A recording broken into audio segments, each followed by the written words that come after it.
नमस्कार, मैं हूं सानिया और आप देख रहे हैं डेन न्यूज। खबरों की शुरुआत करने से पहले आइए एक नजर डालते हैं उन खबरों पर जो बनी है आज की सुर्खियां।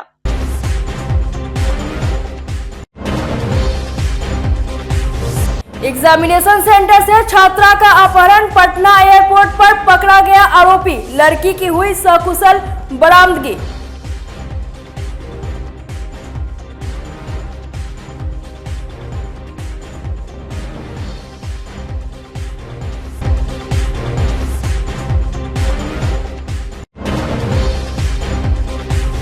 पत्नी की हत्या कर पति फरार, तलाश में जुटी पुलिस।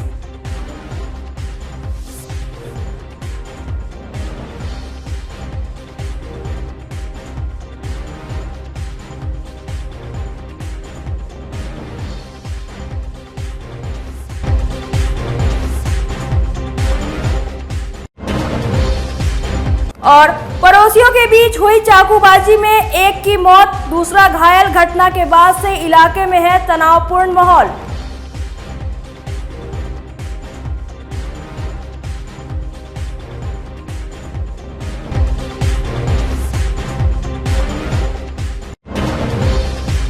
तो ये थी आज की सुर्खियां और अब खबरें विस्तार से।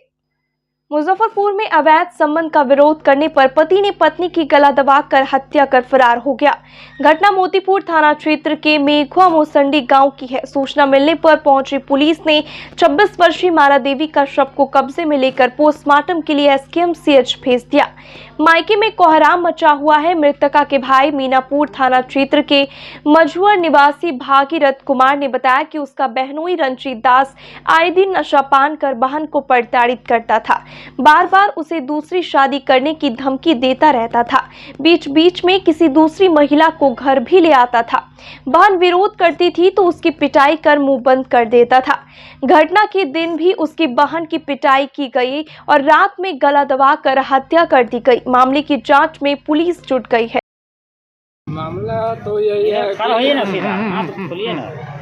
कि हम लोग थे घर पे, तो शाम के टाइम में वही 5 बजे करीब में फोन आया तो यही बात हुआ कि बोलू आपका दीदी बोलू डेट कर दिया है। इतना ही बात के मालूम था। तब तक हम लोग वहाँ पहुँचे तो देखे कि मार के और लटका दिया गया था। तो इन दोनों के बीच में किस चीज़ को लेकर लड़ाई झगड़ा होता था बराबर? ऐसे ही दारू रूपी के आता था और मारता था बहुत। अच्छा। और लड़की के चक्कर में पड़ा था। ओहो, ये सब को लेकर जैसा चक्कर में मार दिए इनको। सबको लेकर बहन बोलती थी तो वो लड़ाई करता था। क्या करते हैं आपके जो सब बहनों है? वो क्या करते हैं आपके बहनों? वो तो जी हाँ जी, ड्राइवर है। कहाँ गाड़ी चलाते हैं? वो तो गांव में ही चलाते थे, लकड़ी उकड़ी लाने जाते थे। घर कहाँ हुआ? कहाँ के रहने वाले हैं वो? ये कुटुंब में है ना, वो जो बहन की शादी किए थे कहाँ किए थे? मुरसंडी थाना क्षेत्र। कौन हुआ वो? मोतीपुर। तो आप गए तो क्या देखे वहाँ? देखे कि मार के लटका दिया गया था। अच्छा, काट करके नीचे रखा हुआ। थाना को सूचना हुआ था? गरीब आदमी है, कुछ थाना को सूचना हुआ? नहीं पता। कितने बच्चे हैं उनको? एक बच्चे है, एक तो मर गया, वो लेकर भाग गया था। एक है बच्चे के लेके भाग गया। अच्छा, वो कहाँ है अभी? पकड़ में है? वहीं पकड़ में नहीं है।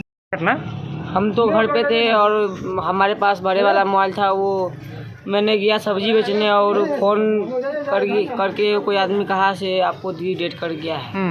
हम सब्जी बेचने गए तो हमको लेट हो गया था। तो हमको मोबाइल में रिचार्ज नहीं था। मैंने रिचार्ज कराते लेट हो गया। नहीं कर रहा था स्पीड में रिचार्ज, इसलिए मैंने घर पे आया और उसके बाद वहाँ पे गए तो देखे वहाँ मरे हुए। तो क्या सूचना मिली आपको? मरा हुआ मिला। मार दिया गया। मार दिया। तो आप गए तो वहाँ क्या देखे? लाश देखे हैं। वो सब भागा हुआ था एक बच्चा को लेकर के। ओ, बच्चा को लेकर भागे? आप लोग बीच में नहीं बोलिए। अच्छा, क्या बहन क्या मृतका का क्या नाम है बहन का? माला देवी। और शादी कितने साल पहले किए थे बहन का? वही 9-10 साल। कितने बच्चे हैं उनके? 2 थे, एक डेट कर गया। और किस चीज़ को लेकर आपस में लड़ाई होता था? वही लड़की के लिए वो रंडीबाजी करता था। अच्छा, इसी के लिए वो आता था पीखा खा। पूरा मामला सर तो शादी किए उसको घर में ना, तो कुछ दिन बहुत अच्छा से रखा और कुछ दिन के बाद बदमाशी करने लगा।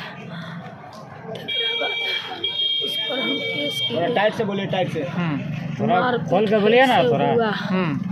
फिर सलेट दिए घर जाकर। फिर घर गया तो पाँव हाथ पकड़ा, 5 पर पंचीटी बैठाया, तो फिर उसको आने दिए। तेरा बाद फिर ऐसा किया तो कहे कि हम नहीं जाने देंगे और दूसरा शादी करेंगे। तो फिर गांव समाज कहा कि एक बार चांस दीजिए से इसको अब थोड़ा पास को बोलिए ना, रखेगा सही से।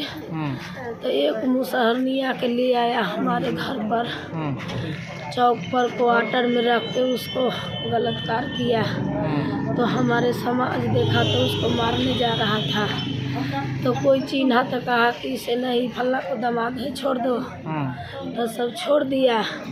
तेकरा बाद कल भेले जाकर हमको लड़की के फिर घर जाकर बहुत मारा। मारने पीटने से हम उसको कहे फिर नहीं जाने देंगे, वो लड़का है उसके पास। लड़की हुआ था तो मर गया। उस लड़का को बहाना करके आया, लेकर के भाग गया। तेकरा बाद हमको बेटी बहुत ही रोने लग गया। अच्छा, तो ये घटना किसके साथ घटी है? रोने लग गया। तेकरा बाद हमारा गार्जियन कहा कि नहीं जाएगा, तो हम कहे कि से एक गो नाती है, अब होने वाला नहीं है, से जाने दो, फिर घर छूट जाएगा थोड़े से बच्चा के लिए उसको जाने दो। गया तो 2 साल बहुत अच्छा से रखा है। तेकरा बाद आगे से कुछ नहीं था। ये 4-5 दिन पहले मेला था, उस मेला में एक मुसहरनिया के साथ गलत काम किया। वो देखा तो सवाया कहने 12 बजे रात में 10 आदमी से घर से आया मुसहरी टोला से, तो खोजा तो कहा कि नहीं है। तो ये घटना आपकी बेटी के साथ घटी है? हाँ। कहाँ रहती थी वो? मोरसंडी रहती है। अच्छा, दामाद क्या करते हैं? दामाद है ड्राइवर है। तो क्या हुआ गाड़ी को तो आया, गाड़ी लगा करके और सो गया 3 बजे में। 4 बजे में उसको मम्मी आया बोला, तो गाड़ी खोल के भाग गया। 5 दिन के बाद वो घर आया। घर आने के बाद उसको कुछ कहा कि नहीं कहा, वो भी मुझे पता नहीं है, गाली भी दिया होगा। हमारा लड़की खाना वाना बंद कर दिया, सब काम करता था, खाता नहीं था। तेकरा बाद हमसे सब दिन फोन से बात करता था। किस चीज़ को लेकर लड़ाई हुआ है? झगड़ा किस चीज़ को हुआ, सब बताइए ना। वो लड़की के चलते इधर उधर दूसरे लड़की को रंडीबाजी में। अच्छा, तो फिर क्या हुआ इनके साथ? आपकी बेटी के साथ क्या हुआ? तेकरा बाद आया ना, तो हमारे ऊपर फोन धरा दिया, कॉल धरा करके हमें क्या बोला, उषा पापा के बोले तो अपना बहन के ले जाएगा। मुजफ्फरपुर में बुधवार की रात 2 पड़ोसियों के बीच चाकूबाजी हो गई। घटना में एक युवक की मौके पर ही मौत हो गई। मामला मीनापुर थाना के पानापुर ओपी बंगला टोला का है। मृतक की पहचान गांव के ही जितेंद्र मांझी के रूप में हुई है। घटना के बाद से गांव में तनावपूर्ण माहौल है। सूचना पर पानापुर प्रभारी हरिराम पासवान दलबल के साथ मौके पर पहुंचे। पूछताछ और छानबीन के बाद शव को कब्जे में लेकर पोस्टमार्टम के लिए SKMCH भेज दिया। आरोपी भोला मांझी को गिरफ्तार कर लिया गया है, वह भी जख्मी है। पुलिस अभिरक्षा में उसका इलाज चल रहा है। मृतक के भाई ने बताया कि देर शाम जितेंद्र ईंट भट्टा पर से काम कर लौटा था। इसी दौरान नशे में धुत आरोपी भोला मांझी आया और गाली देने लगा। विरोध करने पर दोनों में हाथापाई हो गई। भोला ने चाकू उठाकर जितेंद्र पर हमला कर दिया। गर्दन, हाथ और कमर के पास चाकू से गोद दिया। घटना में भोला भी जख्मी हो गया। पुलिस पूरे मामले की जांच पड़ताल में जुटी हुई है। क्या हुआ है? मेरे भाई सुबह था घर में, तो उधर से गाली उली बोला। तो मेरे भाई उधर है, मेरे घर के बगल में है, वो गाली बोला कि चला बहान चुत किया, ऐसे किया। तो मेरे भाई सुता था तो उठ गया समझाने उसको, तो वो चक्कू मारा। मेरे भाई मेरे से बोला कि भाई की चक्कू मार दिया। मेरे भाई की मैं दूसरे घर पे खाना बना रहे थे, मेरे 2 घर है, इसी घर पे मेरा बवाल हो गया। उस घर पे मैं उधर सब्जी बना रहे थे, समझे, सांझ के टाइम। तो उधर मेरा भाई बहन सब चिल्लाया या कि मेरे जितेंद्र भैया को चक्कू मार दिल भोला मांझी चाहे कल, ये सब बात है। किसको मार दिया चाकू? जितेंद्र माझी को मार दिया, मेरे भाई को, मेरे से बड़ा है। ये घटना कहाँ के है? पानापुर बंगला टोला। बंगला टोला। कितने बजे की घटना? नमसम 6:30 हाँ 6:30 इतने के करीब में है। हम लोग भट्टा में से कमा के आया जैसा ही वैसा ही हम लोग आए, जैसा ही बवाल। क्या चीज पर छुरा मारा है? इस यहाँ पे मार दिया है, गर्दन पर। गर्दन पर छुरा मार दिया पूरा। उसके बाद गए, घटनास्थल पर ही मौत हो गया। पूरा मौत। उस दम हुगी चल रहा था, लेकिन कहाँ ले गए? वो चल रहा था, नहीं लगे। उसको पास गए, मैं वार्ड साहब के पास दौड़ते दौड़ते कि चलिए ऐसे ऐसे बात है, थाना के फ़ोन कीजिए। तो थाना के फ़ोन किया, वो तो बोल रहा है कि थाना आ रहा है। जब तक चल रहा था तो गाड़ी में लोड किया, थाना भी चला गया। तो थाना बोला उसको, वार्ड को, कि इसको गाड़ी में लोड करो। तब लोड करके आए तो रास्ता में प्राण को कांटी आने से पहले उसको प्राण। वो कहाँ अपराधी जो मारा है? वो तो कांटिए में है, लेकिन फिर हम लोग के जाने के बाद वो आया। फिर हम लोग यहाँ चले आए, तो जिसके बाद वो आया। वो भी घायल है? घायल है, बाकी मरा नहीं है। कौन मारा है? किसको? क्या नाम हुआ? मेरा अंगज कुमार, अंगज माझी। पिता के भाई हैं? हाँ। पिताजी के नाम? सुरेश माझी। जो मरे हैं वो क्या करते थे? वो भट्टा में कमा रहे थे। शादी हो गया है? शादी हो गया, 2 बाल बच्चा है, 2 बेटा है। बाल बच्चा 2 2 गो है। पानापुर बंगला टोला, मीनापुर पानापुर ओपी अंतर्गत एक व्यक्ति को चाकू मार दिया है। उसी के पड़ोसी, मृतक का नाम जितेंद्र माझी है, पिता सुरेश माझी। घटना कितने बजे की? ये घटना लगभग 7 बजे की है, 7 साढ़े 7 की लगभग की है। पुलिस को खबर पता चला, पुलिस तुरंत उसको जो है उठाकर कांटी अस्पताल लाए, जहां डॉक्टर द्वारा मृत घोषित कर दिया गया जितेंद्र माझी को। इस मामले में गिरफ्तारी भी हुई है? हाँ, गिरफ्तारी हुई है। मृतक जो चाकू लगा है, मृतक जो मारा है चाकू, उसकी गिरफ्तारी हो गई। वो भी थोड़ा बहुत घायल अवस्था में थे, उसे इलाज कराकर चौकीदार के संरक्षण में रखा गया। SKMCS से उसको जब डिस्चार्ज किया जाएगा तो उसे अग्रिम कार्रवाई की जाएगी आदेशानुसार। घटना क्या चीज से किया गया है? घटना चाकू से लगा है। बिजली दर में वृद्धि एवं स्मार्ट मीटर लगाए जाने का विरोध करते हुए गुरुवार को लोक जनशक्ति पार्टी रामविलास ने मुजफ्फरपुर कलेक्ट्रेट में धरना दिया। धरना में शामिल जिला संगठन प्रभारी संजय सिंह, राष्ट्रीय महासचिव अच्युतानंद सिंह और जिला अध्यक्ष चुलबुल शाही ने सरकार पर निशाना साधते हुए कहा कि बिहार की जनता बिजली की समस्या से त्रस्त है। भ्रष्टाचार चरम सीमा पर है, लेकिन सरकार को किसी बात की चिंता नहीं है। नेताओं ने बिजली दर में 30% की कटौती करने एवं BPL परिवार को प्रतिमाह 150 यूनिट बिजली फ्री देने की मांग नीतीश सरकार से की है। साथ ही कहा कि स्मार्ट प्रीपेड मीटर पर मीटर रीडिंग टेस्ट सर्टिफिकेट उपभोक्ताओं को दी जाए। मौके पर राष्ट्रीय सचिव कृष्णा सिंह, प्रदेश सचिव संतोष कुमार पासवान, प्रदेश महासचिव संजय पासवान, पूर्व जिला पार्षद शशि कुमार सिंह, जिला संगठन मंत्री विनय कुमार, युवा जिला अध्यक्ष विश्वनाथ प्रसाद सिंह, गोल्डन सिंह सहित पार्टी के दर्जनों नेता मौजूद रहे।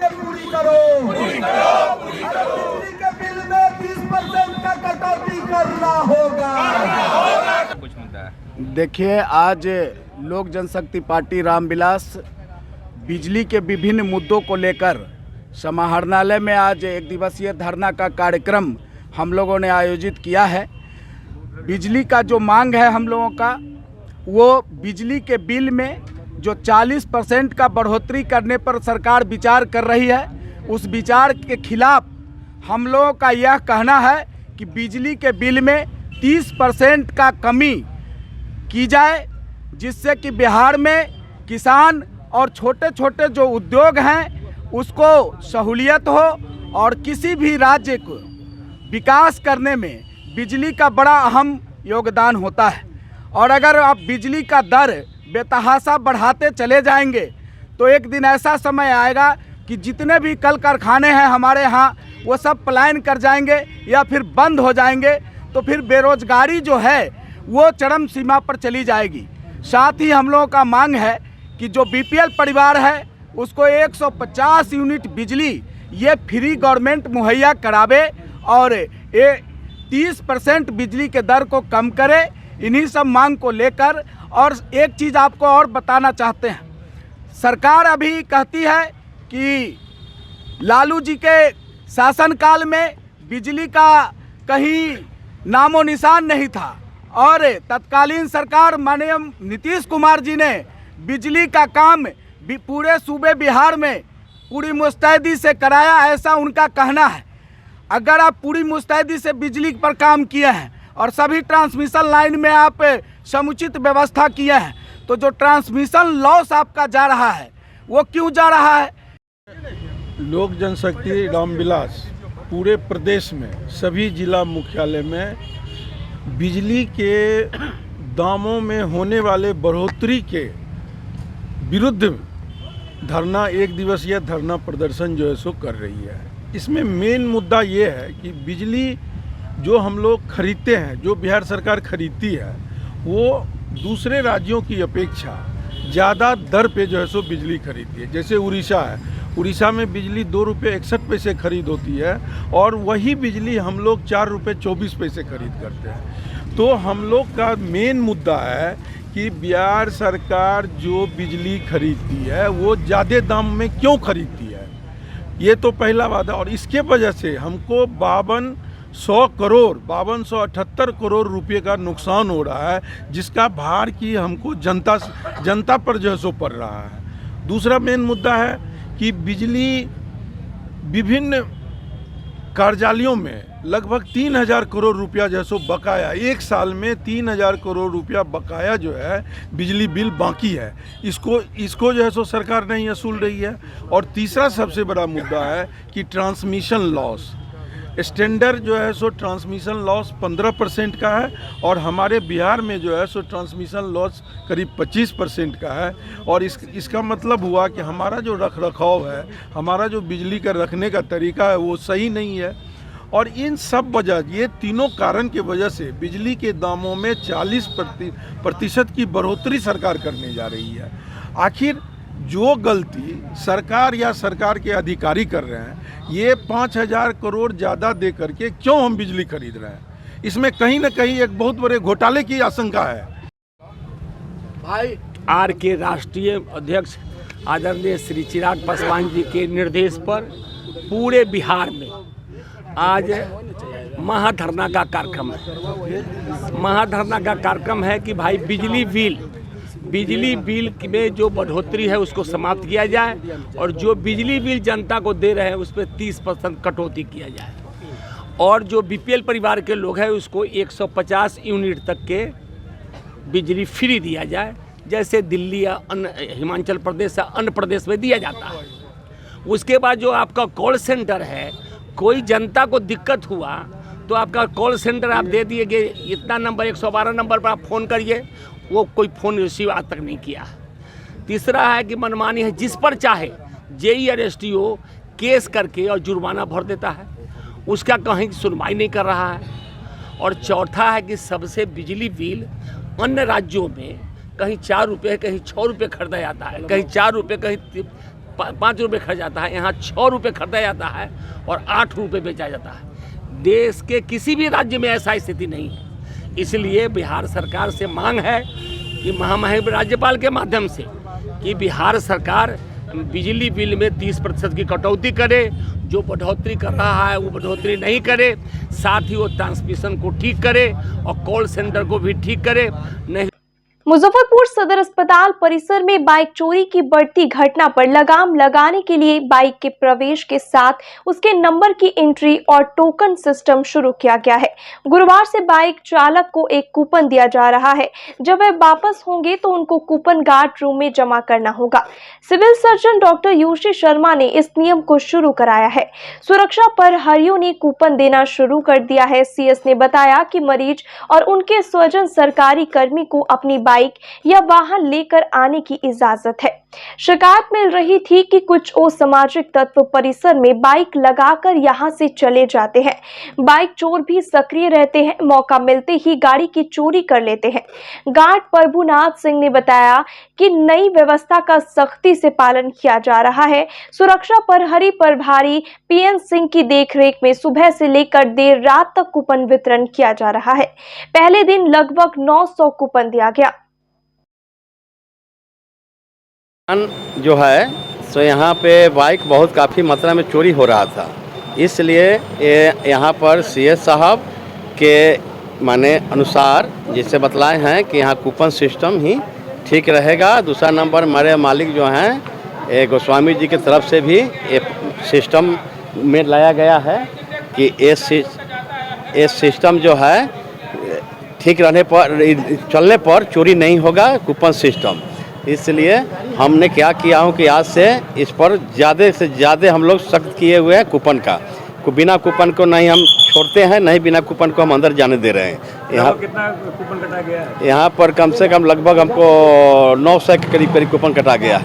900 निःशुल्क सेवा, कोई पैसा नहीं, कोई पैसा नहीं। उसके लिए मैं गेट पर ही गार्ड मेरे पास है, सिक्योरिटी गार्ड रहता था, अभी भी है। उसको हम बेटर यूटिलाइजेशन के लिए चाहें कि लोग किसी का भी आती है, मोटरसाइकिल आती है या कोई गाड़ी आता है या प्राइवेट से मरीज को लेकर के आता है लोग, या यहाँ अस्पताल से प्राइवेट लेकर के जाता है, तो इस पर नियंत्रण करने के लिए कि चोरी की घटनाएं नहीं हो, इसके लिए हम टोकन के सिस्टम कर दिए हैं कि जैसे ही कोई आवेगा यहाँ से टोकन लेगा। निःशुल्क व्यवस्था है, सरकारी व्यवस्था है, उसमें कहीं एक पैसे का शुल्क नहीं है, और वो अपना टोकन लेंगे या गाड़ी जहाँ सुरक्षित जगह है वहाँ पर लगाएंगे और फिर टोकन ले करके ही जाएंगे तो कैंपस से बाहर निकलने दिया जाएगा, ताकि किसी तरह से अप्रिय घटना जो घट रही थी वो घटे नहीं। क्या स्टैंड के लिए हमारे पास जगह है, उसको थोड़ा सा अभी प्लेन नहीं हुआ है, हम चक्कर में लगल हैं कि वो प्लेन हो जाए तो स्टैंड के लिए काफ़ी जगह हो जाएगा, आगे चल करके स्टैंड बना देंगे। उसके आदमी है, उसका जैसा व्यवस्था होगा उससे आगे करें। काफ़ी नियंत्रण होगा, काफ़ी नियंत्रण नहीं होगा रुक जाएगा। एक प्रयास मंच की ओर से गुरुवार को मुजफ्फरपुर के पुरानी गुदरी बहलखाना रोड में समाज सुधारक महान विभूति संत गाडगे जी महाराज की 147वीं जयंती मनाई गई। मंच के संस्थापक संजय रजक ने बताया कि संत गाडगे ने शिक्षा का प्रकाश फैलाने के लिए 21 शिक्षण और 100 से अधिक अन्य संस्थानों की स्थापना की। जब भी किसी गांव में जाते वहां की गंदगी देख खुद साफ सफाई करने लग जाते। उन्होंने स्कूल, अस्पताल, धर्मशाला, गौशाला एवं छात्रावासों का निर्माण कराया। भारत सरकार ने उनके सम्मान में डाक टिकट जारी की। जयंती समारोह में उपस्थित लोगों ने उनके चित्र पर पुष्प अर्पित कर नमन किया। जरूरतमंद बच्चों के बीच पठन सामग्री का भी वितरण किया गया। मौके पर रमेश रजक, विश्वनाथ रजक, बेबी देवी, सीमा देवी, सुनीता देवी, रानी शेखर सहित मंच के कई अन्य सदस्य मौजूद रहे।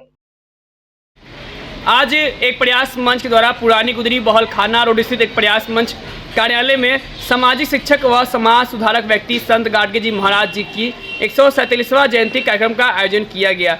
आज ही के दिन 23 फरवरी 1876 को बाबा का जन्म हुआ था और इन्होंने शिक्षा पर काफ़ी ज़्यादा ध्यान दिए। इन्होंने कहा कि शिक्षा हर व्यक्ति के लिए अति आवश्यक है। अगर खाने की थाली बेचना पड़े बेच दो, पर अपने बच्चे को और अपने जरूर शिक्षा ग्रहण करो, क्योंकि शिक्षा बहुत ही जरूरी है। और साथ ही उन्होंने जब भी किसी गांव में जाते थे, जब निकलते थे गांव में, तो खुद साफ सफाई करने लगते थे और जो गांव वाले खुश होकर पैसा देते थे, इन पैसों से इन्होंने सामाजिक संस्थान का निर्माण कराया, जैसे स्कूल, अस्पताल, धर्मशालाएँ, कॉलेज, न जाने 100 से अधिक संस्थान का निर्माण करवाया। आज इनकी 147वां जयंती पर सभी लोगों ने उनके चित्र पर पुष्प अर्पित कर सशक्त नमन किए। साथ ही बच्चों के बीच पठन सामग्री वितरण किया गया ताकि यही बच्चे पढ़े और अपने साथ अपने परिवार समाज का नाम रोशन कर सके। पटना एयरपोर्ट पर सीआईएसएफ के जवानों ने संदेह होने पर एक लड़का और एक लड़की को रोक लिया। पूछताछ में पॉजिटिव जवाब नहीं मिलने पर जवानों ने इन दोनों को एयरपोर्ट पुलिस के हवाले कर दिया।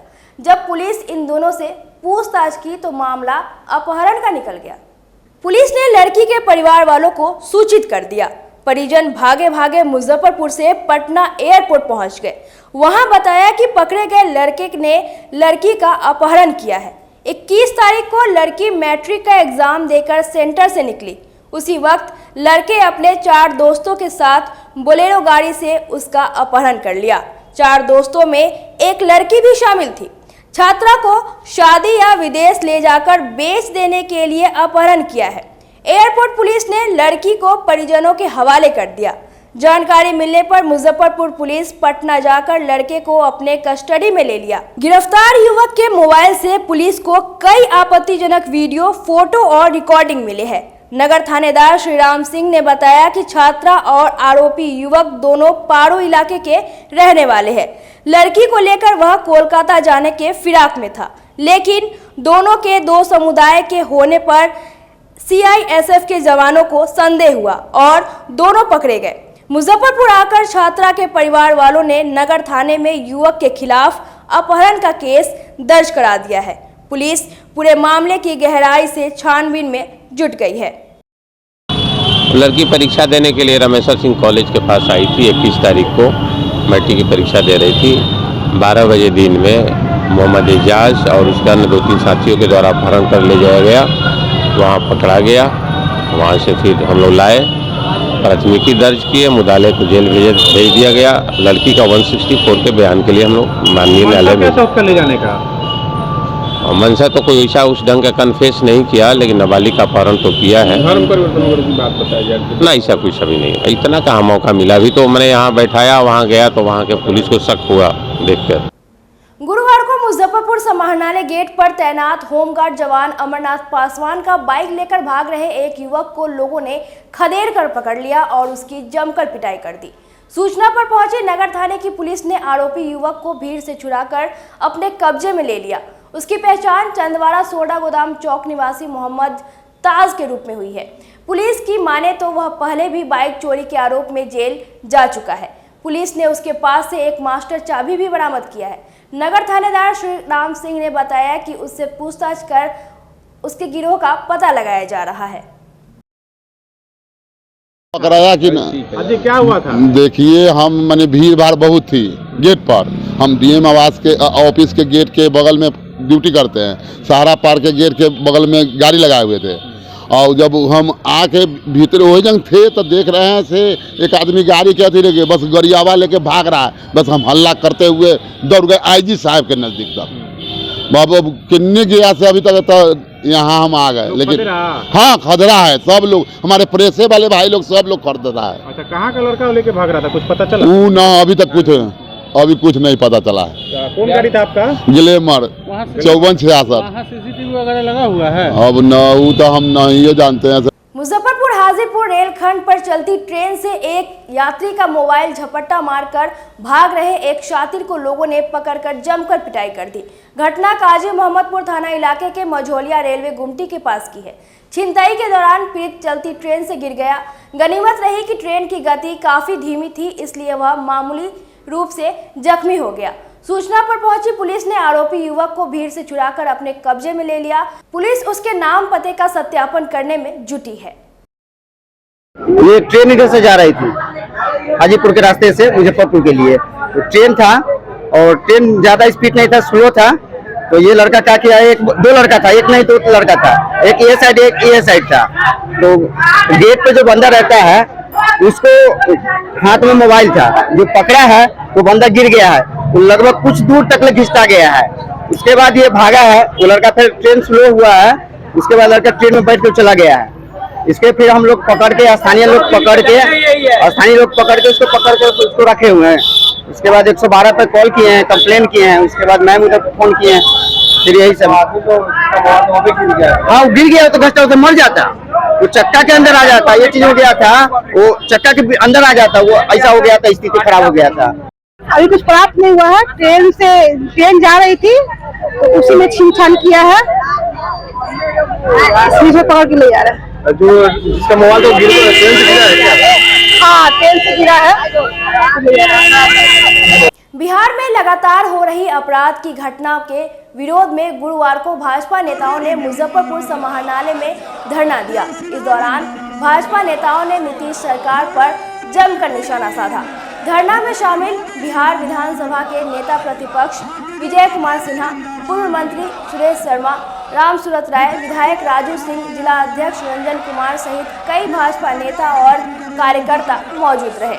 धरना में शामिल होने मुजफ्फरपुर पहुंचे नेता प्रतिपक्ष विजय कुमार सिन्हा ने कांटी में दिन दहाड़े गोलीबारी और हत्या की घटना की निंदा करते हुए नीतीश सरकार पर जमकर हमला बोला। उन्होंने कहा कि लगता है फिर बिहार लालू के दौर में पहुंचता जा रहा है। बिहार सरकार के कई मंत्री अपराध में संलिप्त है। यही वजह है कि अपराधियों का मनोबल बढ़ा हुआ है। अपराध नियंत्रण को लेकर सीएम लगातार बैठक कर रहे हैं, लेकिन नतीजा कुछ भी नहीं निकलता दिख रहा है। नेता प्रतिपक्ष विजय सिन्हा ने कहा कि बिहार को अपराधियों के हवाले नहीं होने देंगे, उसके लिए सड़क से सदन तक आवाज उठाएंगे।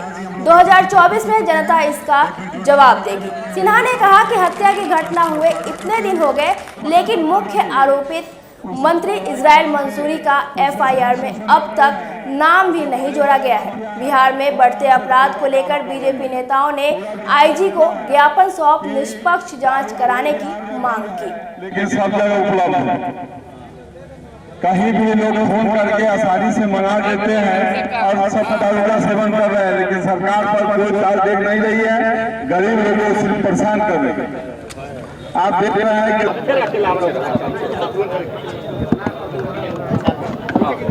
देखिए, आज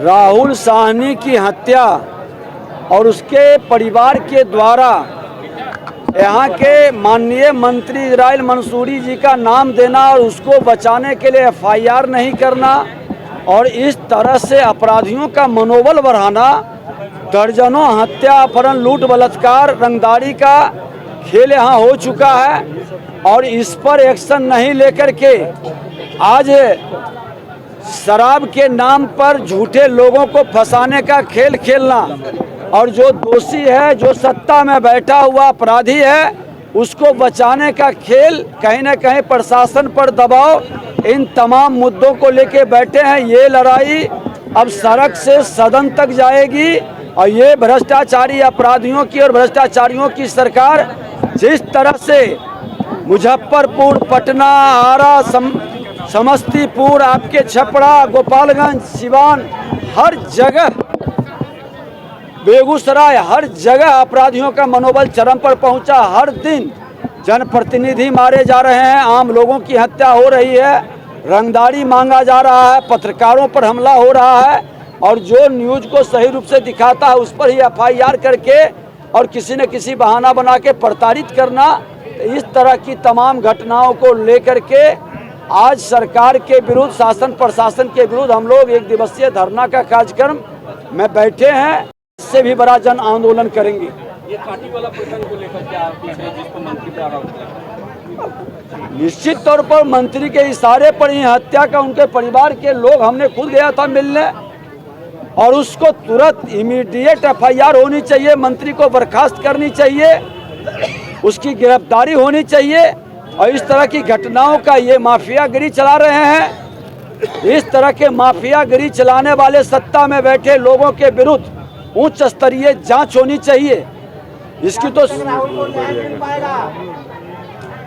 राहुल को न्याय दिलाने के लिए ये लड़ाई पूरी सदन तक लड़ी जाएगी और ये अंधी बहरी सरकार अगर जो अपराधियों को बचाती है तो जंगल राज के तरह इस गुंडा राज की भी विदाई की तैयारी हम लोग करेंगे। मुजफ्फरपुर के कांग्रेस नेताओं ने कहा कि कांग्रेस नेता राहुल गांधी ने अडानी को लेकर संसद में सवाल किए, उन सवालों का प्रधानमंत्री ने कोई जवाब नहीं दिया। हवाई अड्डे, बंदरगाह पर अडानी समूह का कब्जा है। जिला प्रवक्ता समीर कुमार ने कहा कि देश के सारे संसाधन अडानी समूह को दे दिए गए हैं। उन्होंने कहा कि राहुल गांधी के सवालों का जवाब प्रधानमंत्री क्यों नहीं दे रहे हैं। उन्होंने यह भी कहा कि लोकतंत्र को खत्म किया जा रहा है। ईडी, सीबीआई जैसे संस्थानों से विपक्ष को डराया जा रहा है। कांग्रेस डरने वाली नहीं है। लोगों के बीच जाकर कांग्रेसी जनता को बता रहे हैं कि किस तरह देश के सभी संसाधनों को पूंजीपतियों को दिया जा रहा है। इस दौरान कांग्रेस जिला अध्यक्ष अरविंद कुमार मुकुल सहित कई कांग्रेसी नेता मौजूद रहे। आज का प्रेस कॉन्फ्रेंस का ये मुद्दा है कि मोदी और अडानी में क्या संबंध है। हमारे नेता राहुल गांधी जी और राष्ट्रीय अध्यक्ष मल्लिकार्जुन खड़गे जी संसद में जब सवाल करते हैं इस संबंध में, तो इनके सवाल को, भाषण को प्रोसीडिंग से हटा दिया जाता है, जो कि एक लोकतंत्र की हत्या है। हमारी पार्टी जानना चाहती है कि वो जो सरकारी तंत्र है, आईटी, सीबीआई, मतलब ईडी, इसका दुरुपयोग वो सिर्फ विपक्षी पार्टी पर ही नहीं कर रही है, वो उद्योगपतियों के खिलाफ भी कर रही है। जैसे कि हम लोग देखे हैं कि द क्विंट अखबार पर रेड पड़ता है और वो अखबार अडानी जी का हो जाता है। मतलब एनडीटीवी का हाल हम लोग देखे ही हैं कि उस पर रेड पड़ता है, वो अडानी साहब का हो जाता है। विशाखापट्टनम पोर्ट पर मतलब रेड पड़ता है, उसकी बोली लगती है और वो पोर्ट भी अडानी साहब का हो जाता है। एसीसी अंबुजा सीमेंट पर रेड पड़ता है और वो कंपनी का ज़्यादा शेयर के मालिक अडानी साहब हो जाती है। तो और इनके अनैतिक पूंजी बढ़ाने में सब पब्लिक मनी का दुरुपयोग एलआईसी और जो एसबीआई में जमा है उसके थ्रू किया जाता है। और अभी जो हिडेनबर्ग रिपोर्ट के बाद जो नुकसान हुआ, मतलब एलआईसी और मतलब एसबीआई का भी हुआ, और फिर अभी एलआईसी और एसबीआई कह रही है कि हम इसमें पूंजी लगाएंगे। तो ये और वो क्लियर करे, पब्लिक भी अब जानने के लिए उत्सुक हो रही है कि उनका अडानी जी से क्या संबंध है, जिसके कारण इस तरह अनैतिक तौर पर कदम बढ़ा करके लाभ दिला रहे हैं। मुजफ्फरपुर के बोचहां विधायक अमर पासवान ने गुरुवार को डीएम से मिलकर अपने क्षेत्र के समस्याओं से अवगत कराया। मुशहरी और बोचहां के कृषि योग्य जमीन पर जल जमाव की समस्या से निपटारा की मांग की। विधायक ने डीएम को आवेदन देकर बताया कि मुशहरी और बोचहां में कई एकड़ जमीन जल जमाव के कारण खराब हो रही है। समस्या खत्म कर दी जाए तो अच्छे अनाज की उपज होगी। उन्होंने डीएम से कहा कि अविलंब योजना तैयार कर जल जमाव वाले जमीन से पानी की निकासी की जाए। करौरा का जो जल जमाव का मुद्दा रहा और काफ़ी दिनों से आप देख सकते हैं 2017 के बाद से ही यहाँ पे पूरे क्षेत्र में जल जमाव का रहता है और यहाँ पे एक भी उपज, हज़ारों एकड़ की कृषि भूमि जो है एक भी उपज नहीं दे पाती है। तो हम लोगों ने इन गंभीर मुद्दों के साथ आज हमने जिलाधिकारी महोदय से भेंट किया है और उनसे सारी की सारी अपनी बातों का अवगत करवाया है और जल्द से जल्द इस पर निवारण देने का उन्हें फैसला किया, आश्वासन मिला है। उद्देश्य क्या है? उद्देश्य है कि भाई जल्द से जल्द उस जगह का जो है आपका जल जमाव की समस्या है जो ख़त्म हो, वहाँ पे उपज पैदा हो। जो कृषि प्रधान देश है वहाँ पे हमारा वापस उस जगह को उपज मिले और वहाँ के किसान की जो वापस खुशहाली आए उसमें। जिलाधिकारी को आश्वासन? जी बिल्कुल, जिलाधिकारी की तरफ से आश्वस्त हुए हैं और आश्वासन मिला है और जल्द से जल्द एक और मीटिंग रखी जाएगी इसके ऊपर और विभिन्न इनके साथ जो एजेंसियां हैं उनको इसमें बुलाया गया है और उसमें हमें भी आमंत्रण किया गया है और ग्रामीण वासियों को भी आमंत्रण किया गया है। वहाँ पर हम लोग अपनी बातें रखेंगे और जल्द से जल्द इस जल निकासी की समस्या को दूर। तारीख नहीं बताई गई है कब तक? जल्द से जल्द हमको लगता है कि 1 हफ्ता या 10 दिन के अंदर ये हो जाएगा। गुरुवार को मुजफ्फरपुर के एलएस कॉलेज में विद्यार्थी परिषद की ओर से आज़ादी के अमृत महोत्सव के अवसर पर छात्र उद्घोष कार्यक्रम का आयोजन किया गया। एबीपी के राष्ट्रीय महामंत्री याज्ञवल्क्य शुक्ला मुख्य अतिथि के तौर पर शामिल हुए। कार्यक्रम का शुभारंभ भारत माता और स्वामी विवेकानंद की तस्वीर पर पुष्प अर्पित कर और दीप प्रज्वलित कर किया गया। इस दौरान भारतीय थल सेना के ब्रिगेडियर आशुतोष कुमार सिंह, प्रदेश अध्यक्ष ममता कुमारी, प्रदेश कार्यकारिणी सदस्य केसरी नंदन शर्मा, राष्ट्रीय कार्यकारिणी सदस्य जितेंद्र राय और एलएस कॉलेज के प्राचार्य प्रोफेसर ओम प्रकाश राय ने एबीपी के सदस्यों को नई शिक्षा नीति के विषय में बताया। कार्यक्रम प्रबंधक अभिनव राज ने बताया कि एबीवीपी के जिला सम्मेलन में शिक्षा व्यवस्था में व्याप्त भ्रष्टाचार और अराजकता के हालात में सुधार कैसे हो सकता है, इसके लेकर आज के छात्र उद्घोष कार्यक्रम में तय किया जाएगा। आज अखिल भारतीय विद्यार्थी परिषद का जिला सम्मेलन है। हमारे राष्ट्रीय महामंत्री याज्ञवल्क्य शुक्ल जी आए हैं, उनका भी भाषण हुआ है, अधिक प्राप्त हुआ है। आज इस कार्यक्रम को करने का उद्देश्य हमारा था कि शिक्षा व्यवस्था में जो अराजकता है, जो समस्याएं हैं, जिसमें सुधार की आवश्यकता है, उस पर हम सभी छात्र एवं शिक्षाविद एवं विद्वान लोग मिलकर चर्चा करें कि आखिरकार क्या किया जा सकता है जिससे इसमें सुधार आ सकती है। इसको लेकर के हमारा प्रस्ताव भी आ रहा है, एक शिक्षा से संबंधित प्रस्ताव आ रहा है और एक प्रस्ताव शहर की जो समस्याएं हैं उसको लेकर के आ रहा है। 2 प्रस्ताव आ रहा है जो कार्यक्रम के पश्चात जिलाधिकारी को सौंपा जाएगा और इस पर निदान के लिए वार्ता की जाएगी। आज की खबरों में बस इतना ही। कल फिर मिलेंगे कुछ नई खबरों के साथ। तब तक के लिए डे न्यूज़ परिवार को दीजिए इजाजत। नमस्कार।